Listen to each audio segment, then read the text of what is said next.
ఏ ధర్మం లేకుండా బతుకుతున్న జీవి ఏదైనా ఉన్నదా అంటే ఈ భూమి మీద అది ఒక్క బహుజన జీవి మాత్రమే.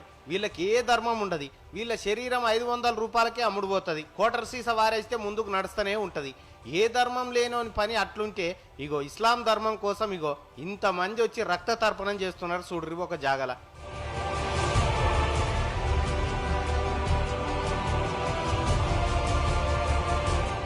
నిజంగా వీళ్ళకి హ్యాట్సాప్ చెప్పాలి కదా.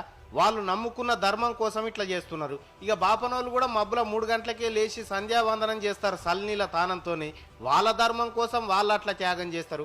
కానీ బీసీ ఎస్సీ ఎస్టీలు పొద్దుగాల లేసుడే ఆకలితో లేస్తారు. నిద్రపోవుడు కూడా తెల్లారి టిఫిన్ చేసేందుకే నిద్రపోతారు.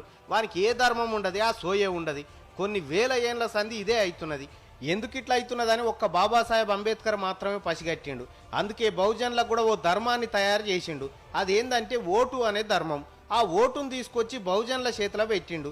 నీ ఓటు నువ్వు వేసుకొని ఈ దేశానికి రాజుగమ్మనిస్తే అగ్వకు 500కు 300కే అమ్ముకుంటున్నారు వీళ్ళు.